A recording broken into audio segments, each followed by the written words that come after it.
on KBC Channel 1. Station like no other. Get a taste of the best in entertainment. Yes, indeed. Feel the passion. I swear that you will never lose me. I can't get married to you. I'm sure you knew about it. That's why you're making fun of me. Experience the drama. Get out. Who is the man in this one? And the laughter. Move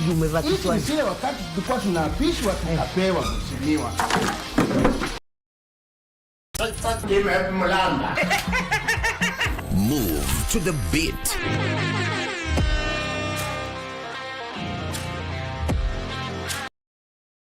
Live from Broadcasting House. And get informed on the latest happenings.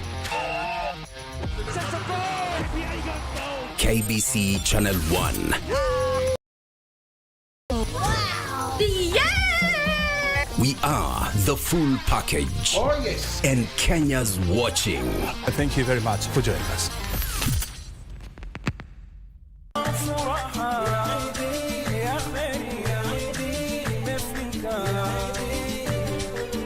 Allah subhanahu wa ta'ala alisema kuwa siku hizi 10 za kwanza za mwezi wa Dhulhijja ni siku ambazo ni bora kabisa katika masiku yote katika dunia. Kinachopendekezwa ni kuwa sisi wenyewe tuwe ni wenye kusoma na kurejelea kwa kusoma zile takbirat za Eid. Tutajifunza jinsi ya kulima maeneo kame. Ningetaka kuambia vijana, sababu hata vijana tuko na wao manyumbani, vile wanaweza kuingia kwa kilimo na itawasaidia. Sababu kama mimi uzee wangu huo wote nimefika hapo na kilimo. Nairobi kuna opportunities, kuna kazi, as long ujikubali na kubali kufanya kazi yote ile yenye itatokea kwa group yako.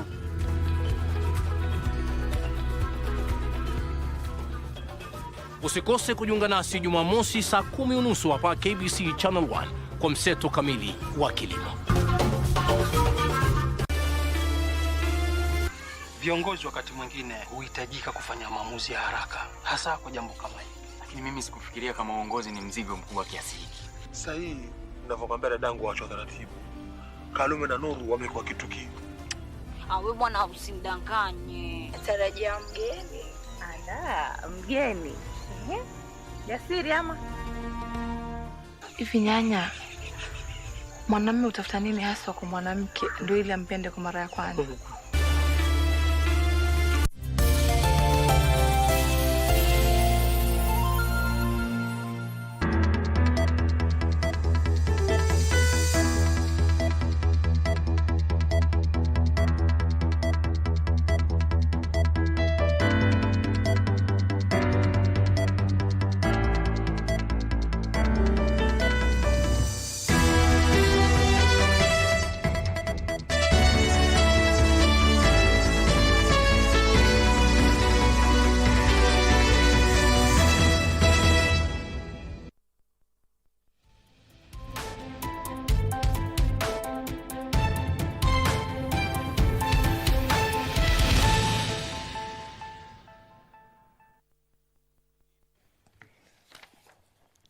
Good afternoon. You are in time for the Lunchtime News. A very warm welcome to the broadcast.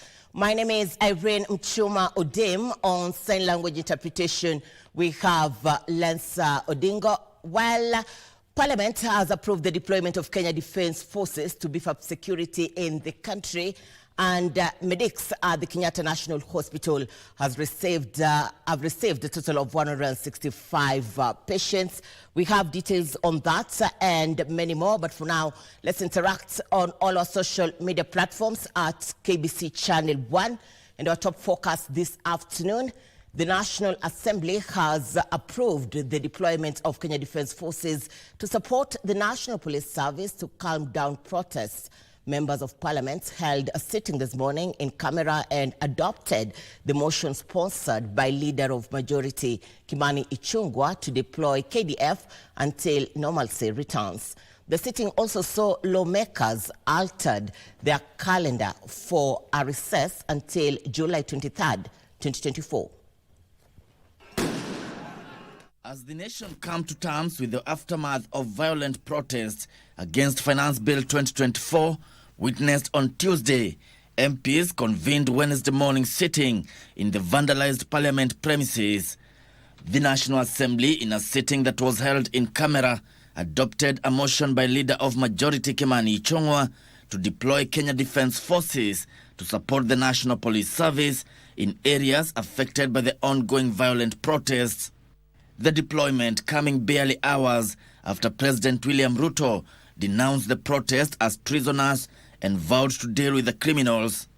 Today's events mark a critical turning point on how we respond to grave threats to our national security.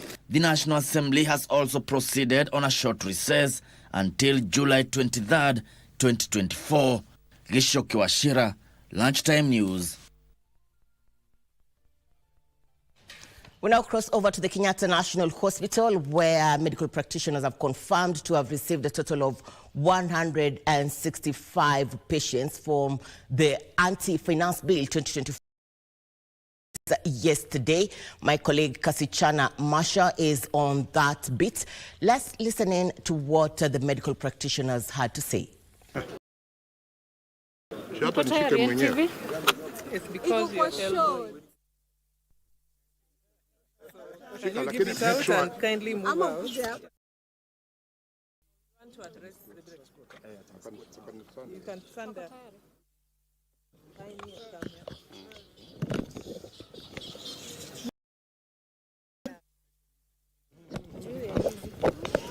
Yeah, but she needs to even...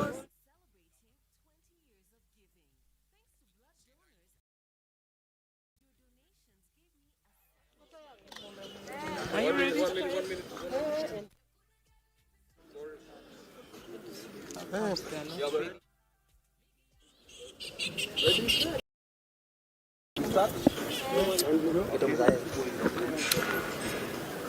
Good afternoon, ladies and gentlemen. My name is Dr. Benjamin, a surgeon and the Acting Director for Surgical Services at Kenyatta National Hospital. We would like to the public a brief of the injuries we've received following yesterday's events. My friend, don't teach me journalism. We received our first injured patient at around 11. And up to now, we've had about 100. Out of those, we've treated and discharged around 72. And the remaining are in the hospital. Various treatments. Overnight, we operated 24 patients who are in various areas in the hospital. As we speak, there are about 8 of them undergoing surgeries. And we have about 23 who are waiting for additional procedures. What we call we prioritize those who needed more urgent procedures, and those who are not injuries are the ones who are waiting. Unfortunately, we received 2 people who bodies who were brought in. Lost 1 patient who was undergoing treatment. We have a number of other patients who are admitted. Simple injuries, soft tissue injuries, who are in various wards. For the range of injuries, they are from blunt trauma to a few gunshot wounds, particularly a majority of them were rubber, and a few things life bullets. So we are also grateful that the hospital response was very in terms of mobilization of the staffs, from the doctors to the nurses and every other support team, services, imaging, availability of theaters, and going forward for now, we are prioritizing those patients, the operating rooms to attend to those who are injured, do not have long waiting times. So in summary, that's where we are. We have sufficient supply. Is the latest from the Kenyatta National Hospital following the Anti-Finance Bill 2024 protest yesterday. A total of 165 patients by medical practitioners at the hospital, and 72 are discharged. 8 others are undergoing surgery at the same day. In other news, residents of Gatundu South, Kiambu County, stormed their members of parliament to protest his yes vote on the Finance Bill 2024. In Kikuyu, a wave of protesters filled the streets and made way to the NGCDF office, where a vehicle within the compound. This comes as traders in Nairobi continue to count losses following the distractions witnessed yesterday. Waving placards and singing songs, the irate youth laid flowers at the entrance of the office of the MP's office before they were dispersed by police. They also lit bonfires, demonstrating on the town streets, chanting anti-Kagombe slogans. Led by suspect Nderi, the youth wondered who sent the representative to vote yes to the contentious bill, saying he should have run the mood of his constituents. CDF iwekwe makufuli na hao watu wasirudi kazini, kwa sababu Gatundu South has declared, Gatundu South imedeclare kwa wananchi ya kwamba ndio ya kwanza wananchi kusema hawana mbunge. Kwa hivyo you know that you can recall the bill so that and amend it. Kindly do as you can. Wakaaji wa Gatundu South wanaumia. Sisi hakuna mbunge anaturepresent. Mwenye tuko naye mlitupembeleza ati tupatie Kagombe akapewa. Kazi yake yenye kubwa alifanya, anatuita sisi Illuminati. In Kikuyu, demonstrators burned the National Government Constituency Development Fund office and the cars inside the compound. The protesters also stormed the commissioner's office. The protest turned chaotic after another group supporting Kikuyu MP Kimani Ichung'wah protested, saying they support the 20 finance bill. Kama hii financial bill tunataka itupililiwe mbali, na hiyo story tunakataa. Ama ni aje? Elsewhere, former Amukura Central member of the County Assembly Moses Pius Ouma and 3 others denied charges of malicious damage to in countrywide protests of the Finance Bill 2024.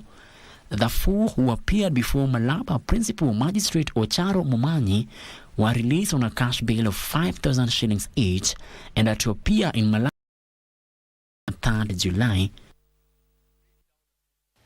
We now cross over to the county of Mombasa. The Deputy President Rigathi Gachagua is attending the 47th annual conference and exhibition of the Kenya Secondary Schools Heads Association. Let's cross over and listen in. I want to encourage you. You are not just principals. You are managers. You are leaders. And you have the skills to manage an institution. Away from the classroom, you must be an institution. Please come up with income-generating projects to support your requirements as an institution. Former school, Kianyaga High School, has 50 acres of land, and I was there the other day, and I really encouraged the principal. This is land that you can utilize to grow food, to keep dairy animals, to make sure that the school is running. Work with energy, and we have a good program. We'll be sharing with you our officials. I'll host them with the Minister of Education and the PS Education to come up with plans in your institutions to cast down the cost of electricity. Because if we can have a conversion and we minimize the use of electricity for the national grid to solar, we'll bring down the cost of running your institutions. I empathize with your situation, that the cost of living keeps on going up. You are supposed to keep children in school, and the capitation has been down. We'll to see what we can do within the limited space that we have as a country. Number two, of CBC, I've heard you, Chairman, and I heard the very happy clapping, that you wanted the junior secondary school to be domiciled. Because when we came into office, the President, in his wisdom, established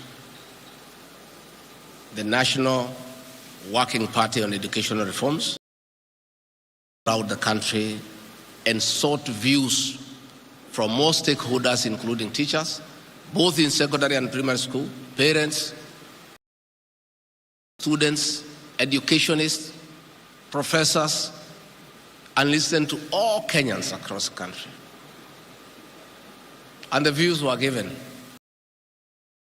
I'm sorry, 92% of the people who gave views recommended that the junior secondary school, the primary schools.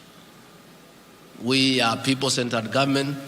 We listen to the people, we listen to the ground.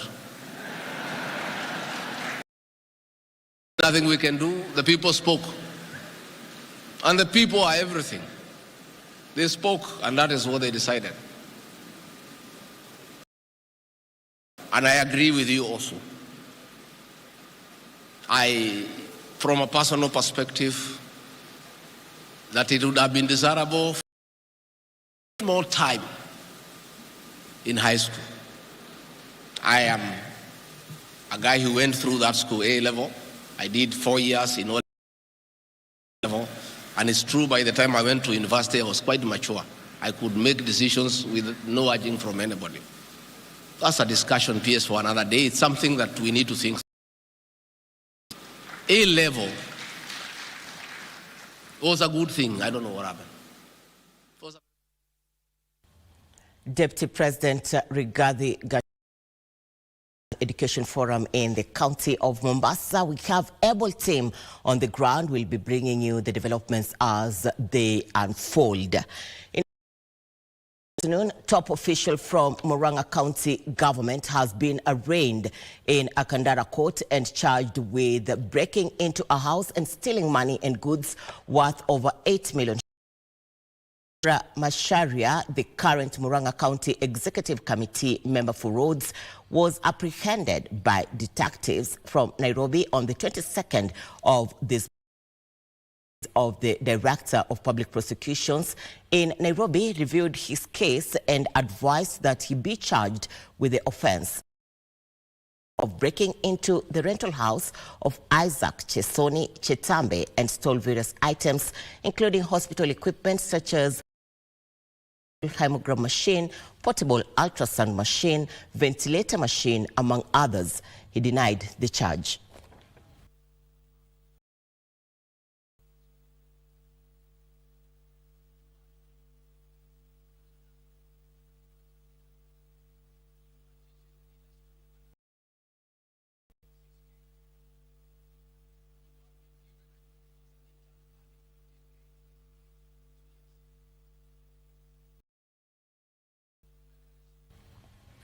The Ministry of Education has called on secondary school heads to begin the preparations to accommodate grade 10 students to transit from junior secondary school to senior school in 2026.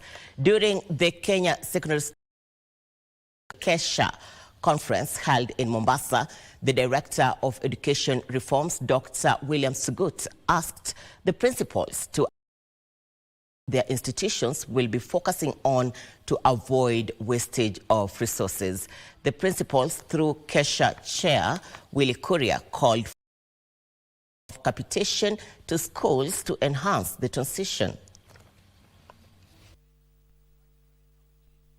Allow me to sincerely rest you that please prepare for grade 10. Because if you did for grade 9, you will be shocked. So please prepare for grade 10, 11 and 12. That is in the years 2026. The capitation is becoming inadequate, and therefore we find that we need other ways in which maybe enhanced. And for example, so far from this year, we received approximately 12,000 for capitation from the possible 44.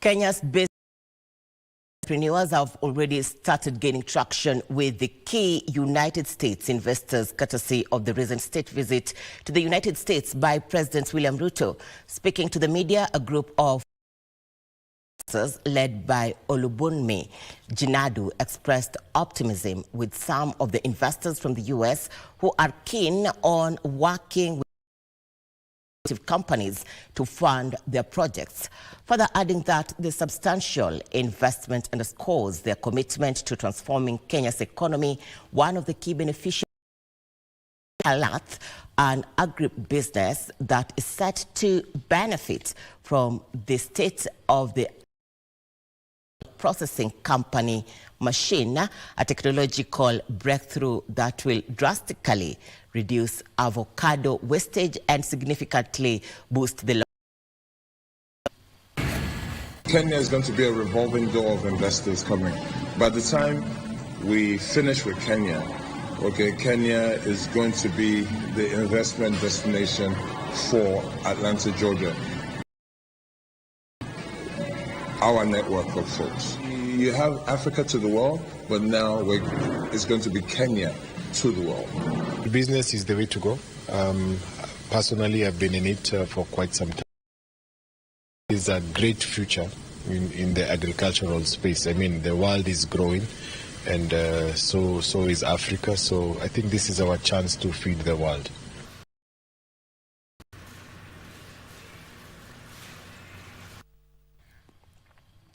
Stakeholders in the real estate sector now Finance Bill 2024 could lead to economic turmoil. The chairman of the Real Estate Stakeholders Association, Ressa Kinywa, the proposed amendments on land laws will further impoverish the already burdened Kenyans. The bill hold landowners in urban regions. This is the first genuine demonstrations that have ever happened. You see genuine people.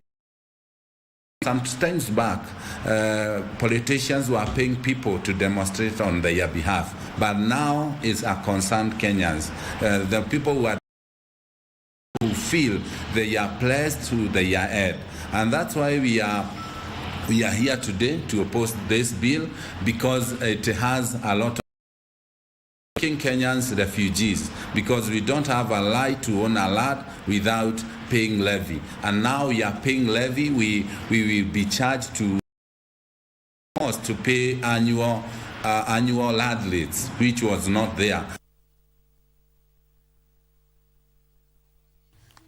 A section of residents broke into tears when they appeared before the Senate Committee on Justice, Legal Affairs and Human Rights in a land dispute case. The residents narrated how their farms they were forcefully evicted. Nominated Senator Raphael Chumaira, who visited the site, assured farmers on doing their best to ensure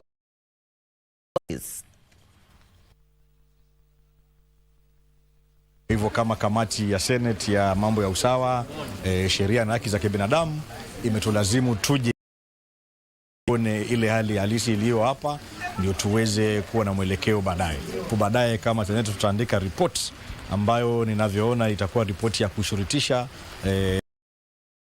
ya wananchi wetu na waweze kupata ardhi mbadala. There were buildings which were coming up. We could do nothing. The police tulikuwa tunachungwa na polisi na bunduki so that we don't move people. Security was so tight. Tulikuwa kama sisi wa Kenya tena. Nini niliweka hapo? Ile nilipata marupurupu yangu ya nini nilikuwa nimeweka hapo. A section of United Democratic Alliance coalition candidates are alleging mischief in the current management of the party grassroots polls. According to a candidate who is contesting for the post of secretary in Bonchari constituency, party MCAs and harassment. Additionally, they called for women to present themselves for elections in the party grassroots polls. Sisi kama viongozi wa chama cha UDA hapa Kisii, kuna mambo ambayo yanaendelea kufanyika katika jimbo hili ambayo hayatufurahishi. Na haya mambo yalianza na wa Kisii County Assembly. Hiyo mambo ikatoka hapo ikaingia kudhalilisha wale wanachama ama members wote wa chama. Member wa chama kwa hapa kotini hakuna heshima na kupewa justice ambayo anastahili kupewa ama pond kama wale wengine wa mlengo ule mwingine wa Azimio. Ningependa kuwahimiza wamama wote mjitokeze kupiga kura, mpiganie viti kama wamama. Hii serikali yetu ya UDA imepewa wamama jukumu, nimewapea kipaumbele. Wamama wazimame kupigania viti zenye zimepeanwa kwa kila slot. From the grassroots tuko na nafasi za wanawake kupigania.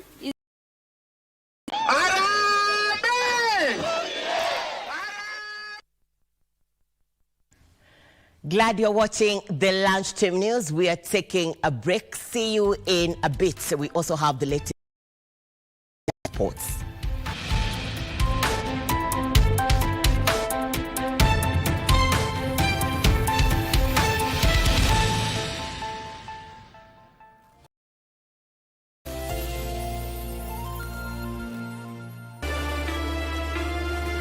Viongozi wakati mwingine huhitajika kufanya maamuzi ya haraka, hasa kufikiria kama uongozi ni mzigo mkubwa kiasi hiki. Sasa hii ninavyokuambia dadangu, wacha taratibu. Kalume na Nuru wamekuwa kitukio. Wewe bwana usimdanganye. Ala, mgeni. Jasiri ama? Hivi nyanya, kwa mwanamke ndio ile ampende kwa mara ya kwanza.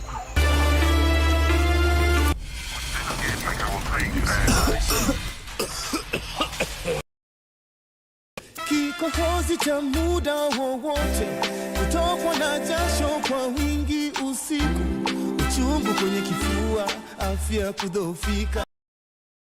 Babu, labda ni TB ni ugonjwa wa kweli. Ukipimwa matibabu yapo utapona. Daktari ya dawa kwa nidhamu, elimu tupashane, tupige vita TB. Mwa TB waishi poa.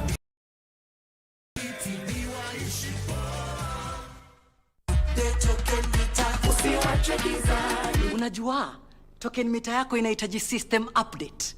Ni rahisi na ni ukipata ujumbe kutoka Kenya Power, yani SMS, weka kodi ya kwanza kureset, alafu weke kodi ya pili kuupdate ili token mita yako iendelee kufanya kazi kama kawaida.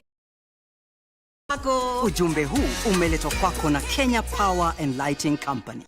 Watch the Mozartbet Cup as teams from both the battle for the ultimate prize of representing the country in Africa's CAF Confederations Cup.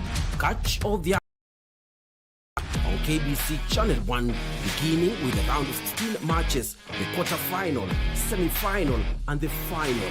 Mozart and exclusive on KBC Channel 1, your true sports partner. This World Blood Donor Day, join us in celebrating 20 years of giving. Thanks to blood donors, I'm here. Nations gave me a second chance.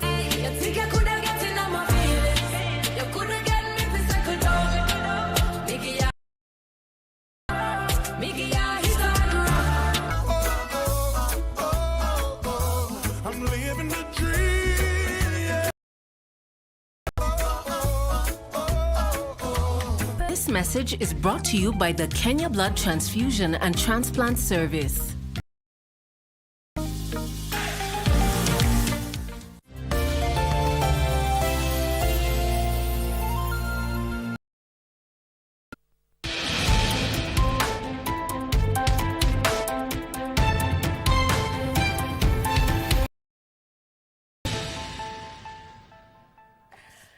Glad you're watching the Lunchtime News. Welcome back. Well, over to Parliament Buildings. My colleague Giverson Maina is on standby. Giverson, good afternoon.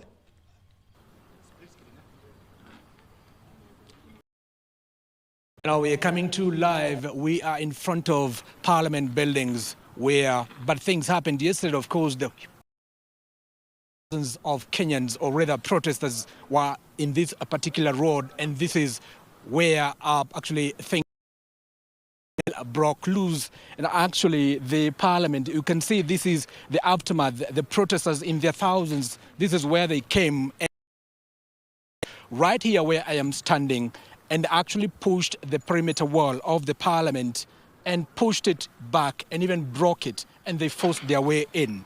And get out of, we cannot access Parliament right now because there was earlier a communication by the National Assembly saying, and I even want to note that due to yesterday's incidents and the need to assess the situation, non-parliamentary personnel, including the media,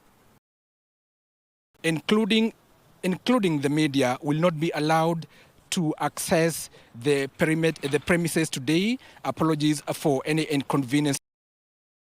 We have sources inside the National Assembly. They said that officers, or rather detectives from the Directorate of Criminal Investigation, they went inside today earlier in the morning, and they were able to do what we call forensics, and they collected a lot of material which they believe could lead, or really could break, maybe could have a break to establish what actually was damaged, how it was damaged, and maybe who were the culprits behind it. But this is where hell broke loose, and you can see maybe these are staff or other people or the personnel belonging to the National Assembly are trying just to fix and repair and put back the perimeter wall around the Parliament building.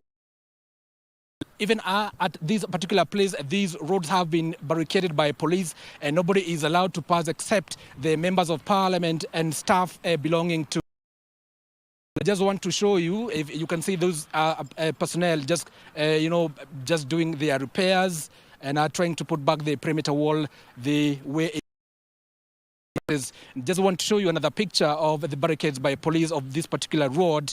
You can see right there, if my camera person Emily is going to show you that picture, that this road is impassable. And actually, something else is that this particular area, all the way up to where you can see police coming all the way to Bunge, it has been declared a crime scene. And they say a crime scene because of the events of yesterday. And remember, yesterday it was all about Occupy Parliament protest, anti-finance bill protest, to access Parliament and convey their dissatisfaction and their displeasure towards the members of Parliament.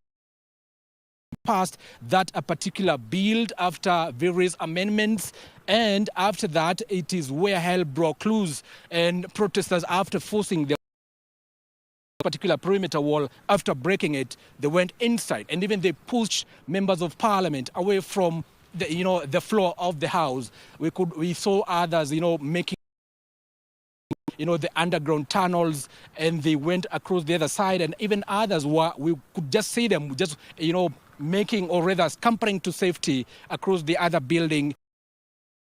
where the police station belonging to the National Assembly is located, and even actually others were taking safety, or rather were taking cover. Bunge Towers, that is where some of them ran away, and actually even others ran away through their vehicles, escorted by police, just scampering for safety. And just want to show you a City Hall way that connects through to Uhuru Highway. And if my camera person just pans away to this other side, you can see this is where and this is the Parliament Road. You can see this also road has been, barricaded by police in their tens, or rather maybe in their hundreds. These police allowed to pass there, neither even members of the press. We are not allowed just to pass that particular place. We're not allowed to access these Parliament buildings. Inside, I'm told even the members of the DCI are still there collecting material that they believe could lead to investigations. I don't know whether that is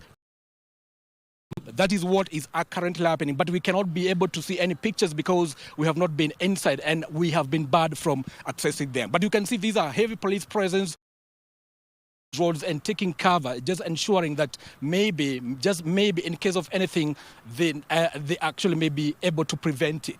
And if I could just the intersection connecting the Parliament Road and of course the City Hall Highway, the City Hall Way, this is the Holy Family Basilica. And there was battlefront. Some people, whether when they were pushed, actually they were pushed by the police, by the police force. Others went to take cover to the, and their tear gas canisters were also thrown. And we even told some people, or rather one of the protesters was shot there. Person is still alive or was just injured and taken to hospitals, but ambulances from the Kenya Red Cross and even others, St. Joseph's, just mentioned them, even the countess, they were here to collect the injured people and take them to the various hospitals across the city. And we can also see that even the gate belonging to the Holy Family Basilica, you can see it's actually on the sideways, and even the other side, the entry of another entry of the Holy Family Basilica was also damaged, lying actually on the wall, leaning on the wall. But the repairs, I can tell you for sure, this today is a cleaning exercise of the city. Personnel belonging to the county government of Nairobi City are all over these particular roads, the City Hall Way, and of course the Parliament Road, just cleaning. And from the morning I've been here, there have been dozens and dozens and dozens of stones that were thrown yesterday by the protesters. And of course, there's a lot of dirt, there's a lot of plastics, and there's a lot of tear gas, even including tear gas canisters, just lying idle on the road. That is what is, being collected. This is one of the lorries that is passing by and just collecting dirt. You can see that. And these lorries, there have been so many of them just collecting dirt, and they've been piling since morning. And the lorries, and even this City Hall Way up to the intersection where the connecting up to the Supreme Court, the dirt is lying there. You also remember the gate, the Supreme Court gate was also damaged. The crowds also managed to gain the entry, and also we saw yesterday they even went up to the office belonging to the Chief Justice Martha Koome and also did quite some damage. And of course, we were there, and of course there was damage across, at the offices of the governor of Nairobi, one Johnson Sakaja. The county hall was also burned. We were there in the morning. We saw also members, or rather detectives from the Directorate of Criminal Investigation collecting data, or rather collecting material and doing forensics, in the investigation, because that has to happen. Just trying maybe to unravel how that particular happened, or maybe what kind of fire was used, or maybe there were explosive. We really do not know, but fire was there, and you can see the door was burned, the glasses were shattered, and the door is currently not there. So early in the morning, that is what we saw. Of course, there's a lot of cleaning exercise, even at the county hall, and even at the Supreme Court, and all these roads. And the police have still in their heavy presence in the CBD, just trying to make sure things are going on well, the repairs, they're manning the repairs and everything else. But I can also tell you that Kenyans are going on with their businesses, making the rounds, going on with their daily lives. And that is where I want to wrap up this particular live broadcasting of this particular area, the Parliament and the Supreme Court, Holy Family Basilica and the County Hall. This is live pictures from Nairobi Central Business District. My name is Giverson Minor. Back to you in studio.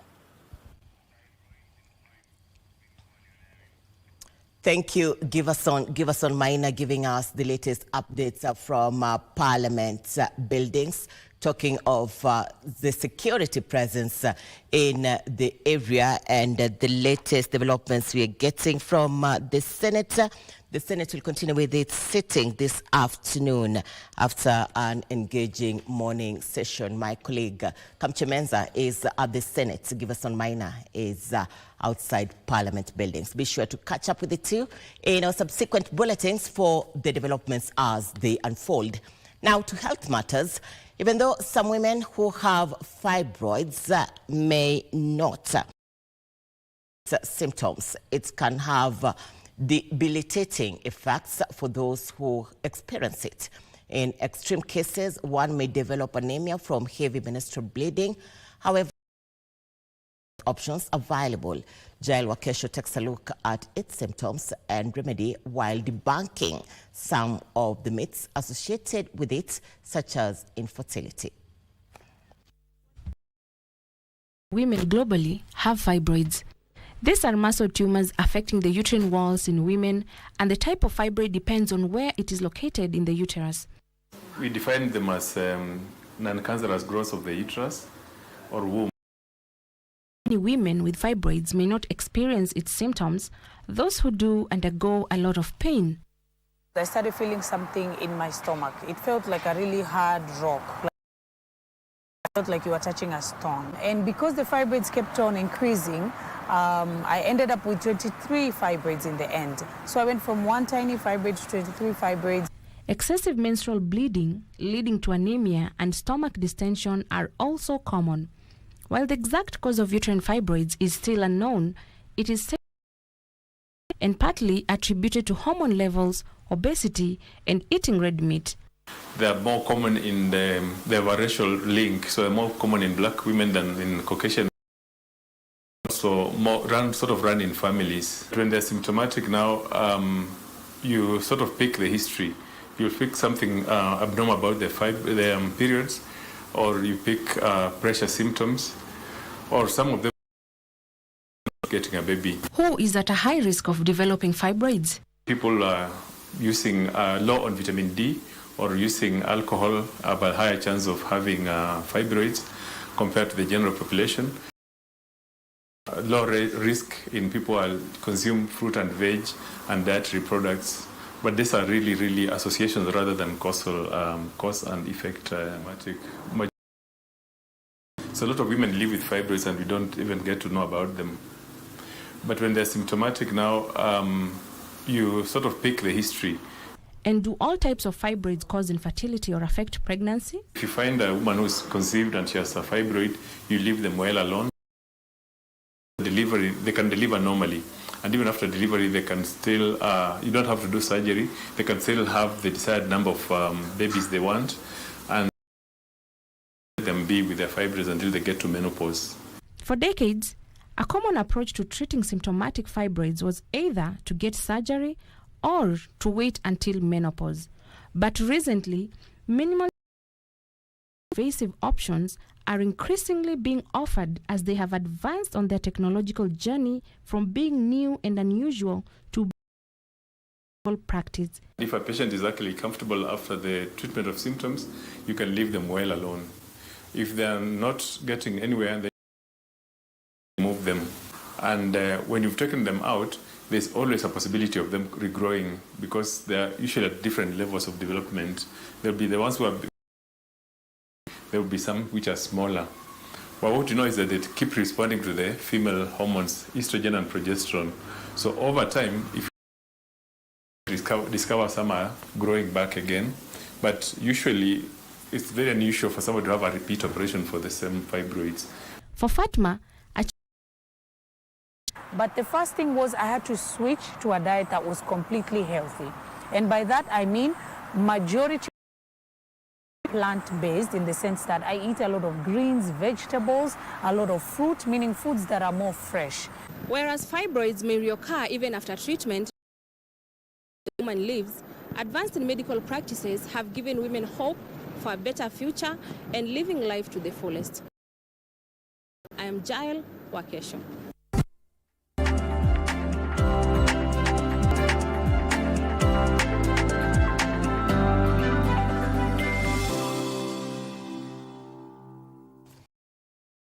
For keeping its KBC Channel 1 in business, government will leverage the Northern Water Collector projects to address water scarcity in the Machakos export processing.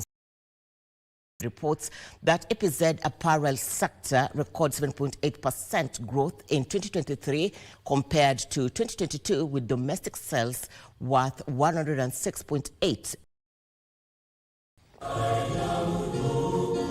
Data from the Kenya Association of Manufacturers suggests that apparel exports currently stand at about 51 billion shillings. To address water scarcity in the Athi River apparel exports zone, the government will leverage the Northern Water Collector project, which targets to pump 140 water daily.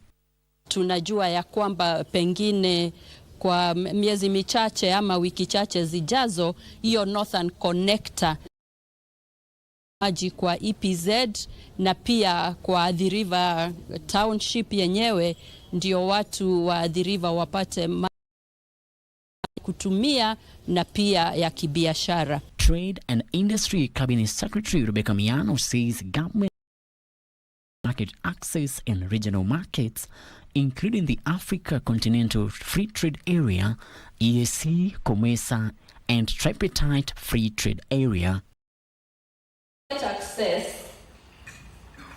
On market access, my ministry is championing the post-2025 AGOA. Thus far, the U.S. Congress has signaled the possibility of extending the framework. Miezi sita ilipopita, miezi sita hivi tumekuwa na investments mpya kama 17, na hizi 17 natarajia kwamba itaweza kutupatia nafasi mingi zaidi. So kulingana na projections zangu kama afisa mtendaji, naona kwamba nafasi za ajira zitaongezeka. Frederick Muki for Lunchtime News.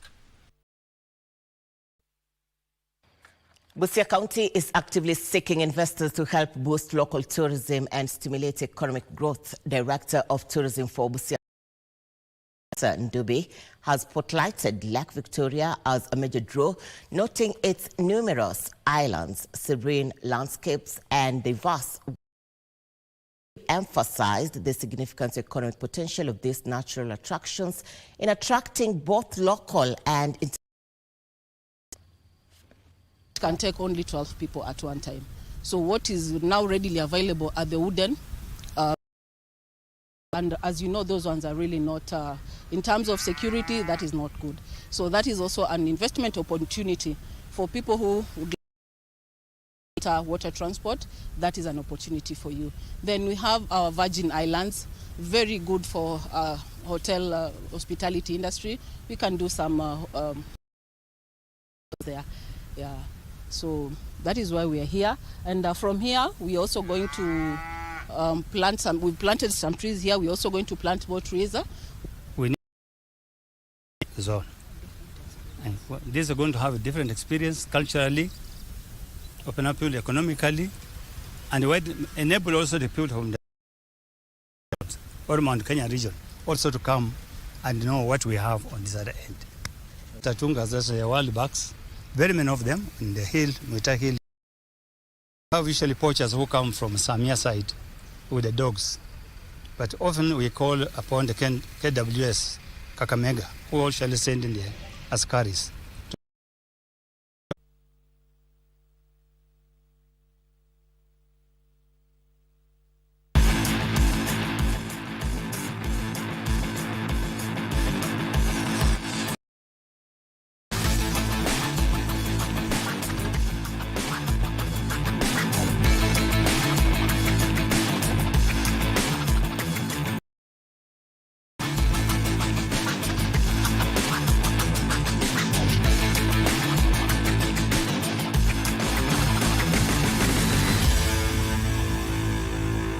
In sports, Chero Teach is set to become the first Kenyan female judoka to compete in the Olympic Games, with the judo competition scheduled to start from this year at the Champ de Mars Arena.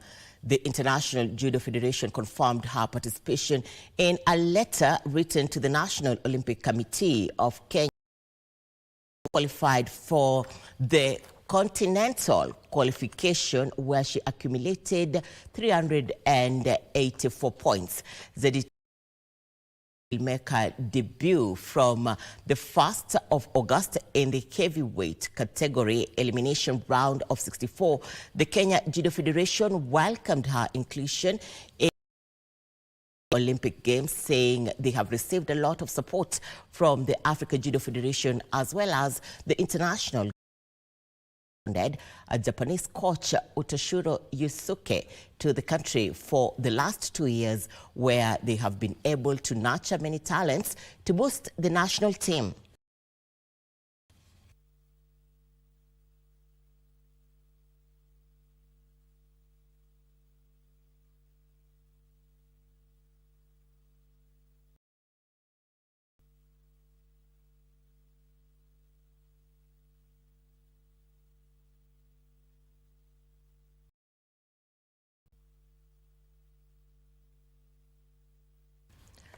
Lautaro Martinez's 88th minute goal against Chile secured a spot for Argentina in the quarterfinals America tournament. The defending champions, Argentina, are the first nation to enter the quarterfinals after the win at MetLife. Argentina was dominant throughout the match and had good opportunities in the first half, but failed to find a breakthrough. The game was heading to striker Martinez, who got the opener for Argentina in their 2-0 win over Canada on Friday, scored the winner. Meanwhile, in Group A, the first ever Copa America win following a 1-0 victory over Peru. Netherlands 3-2 all-day match to finish top of the group on 6 points. Kylian Mbappe scored his first respectively.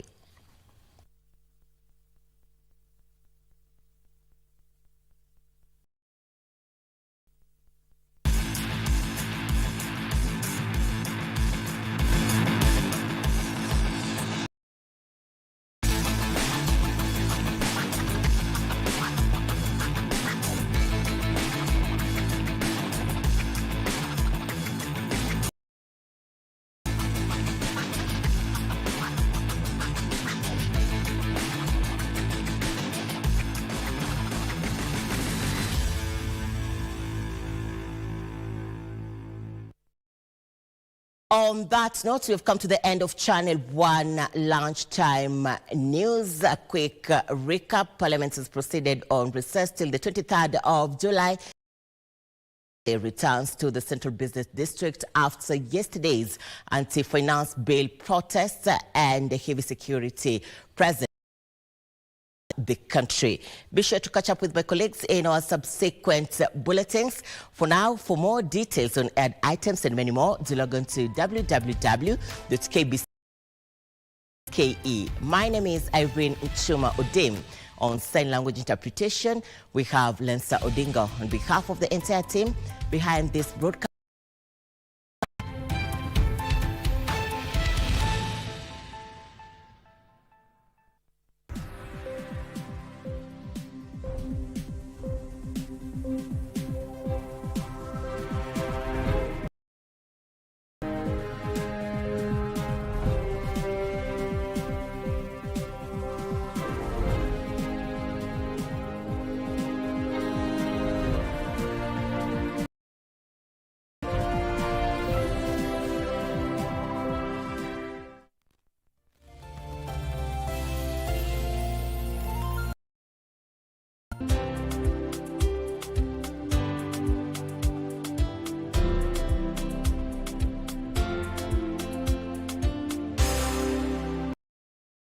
Blood Donor Day, join us in celebrating 20 years of giving. Thanks to blood donors, I'm here today. Your donation second chance.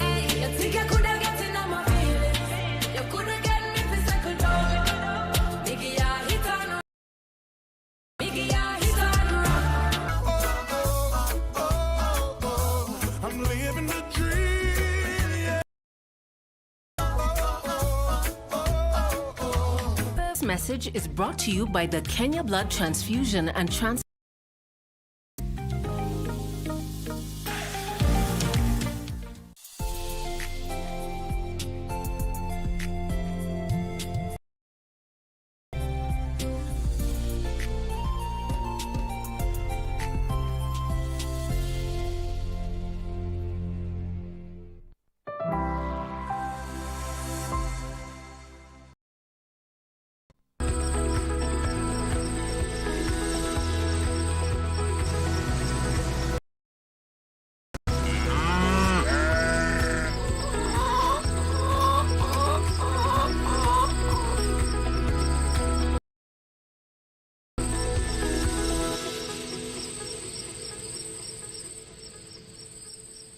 Shikamoo.